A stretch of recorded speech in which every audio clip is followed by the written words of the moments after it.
Hi ladies and boys, welcome back again diri sa atong YouTube channel o karon another confession na sab ang atong basahon. Ug sa tanang mga naminaw karon wherever you are karon na mo Pinas o dili ba kahaan namo sa laing nasod karon na daghang salamat og maayong pagpaminaw ninyong tanan. Ug sa mga wala pa dahil nakasubscribe sa atong YouTube channel, palihog ko og palihog na lang pug tuklok sa notification bell aron updated mo kanina. O karon ladies and boys, aniya na ang confession nga atong basahon karon.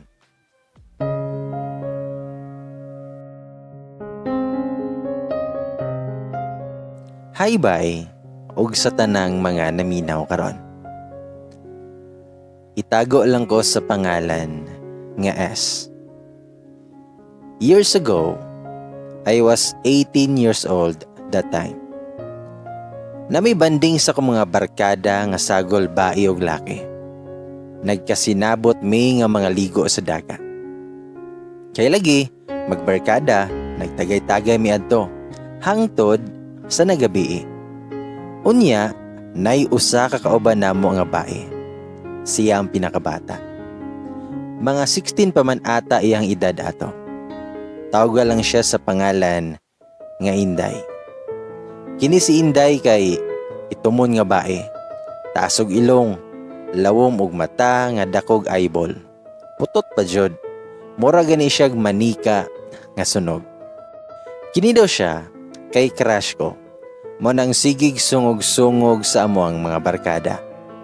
Nya kay lagi, gwapohon man ta, nga lamion pa jud, lahi jud atong gusto nga babae, kanang sexy, gwapa, pution ug lamion.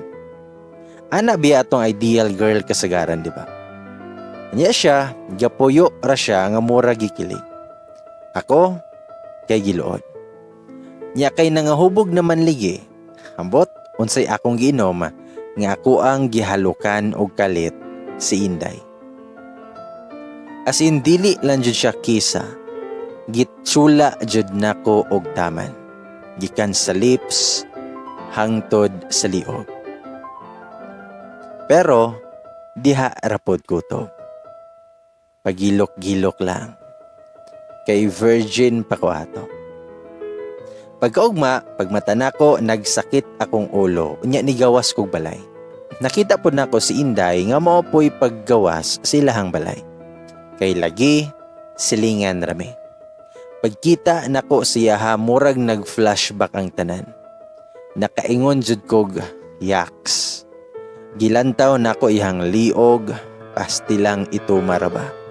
Mura ganig walay ligo o usa ka bulan. Nya si Inday, mura gikilig nga galantaw nako. Ahak na jud. Grabe jud nako pang toothbrush og balik-balik. Sige kog tuwad-tuwad sa kwarto kay akong first kiss. Wa nagkadimao. Nasayang tawon kay sa liog ra ni Inday na padulong. Nga perte ka itom.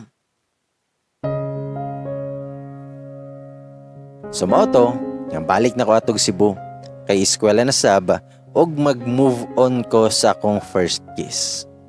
3rd year na ko ato sa college day. Hangtod sa ni-graduate na ko sa akong 5 years na pag-eskwela. Nakauyab ko kaduha pero dali raman to. Dayon nag-uli kog Mindanao, kay taga Bukid man ko. Makita na pud nako ang manika nga sunog. Nagbanding na pud mi, nya natingala ko kay wala si Inday. Nangutan ako sa kong barkada nga babae. Si Inday di ay kay gipaapa sa iyahang mama sa Germany, kay lagi iyahang mama nagminyo magputi. Didto na daw si Inday maghuman og eskwela. Ingon ko nga maayo noon, aron mo puti-puti pudto siya. Bastos kaysa. Then milabay ang mga panahon, nag-take kog board. 1 take lang nakapasar ko. Nyanay usa ka company nga nag-hire dayon nako. Nagawas balik na pud kog laing nasod. Stable na jud akong kinabuhi, asawa na lang ang kulang. Till one day gikan kog trabaho ato. Paguli na ako sa balay, kaysa akong parents raman ko nagstay.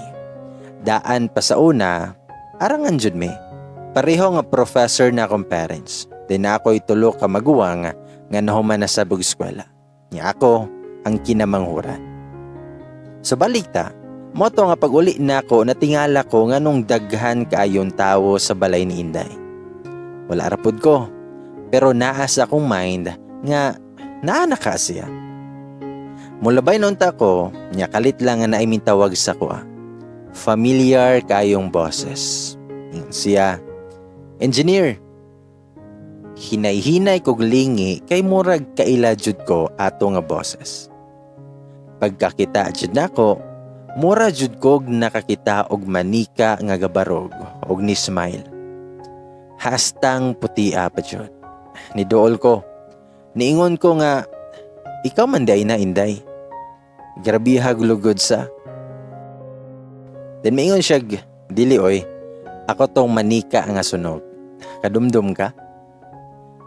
Medyo naulaw jud ko ato. Pagmingon siya, "Kumusta naman ka? Engineer na bay?" Mitubag ko nga, kaluyan sa Diyos, gitugtan nga ma-engineer. Ikaw, kumusta naman ka? Graduate na ka no? Dugay na gud to. Unsa naman karon?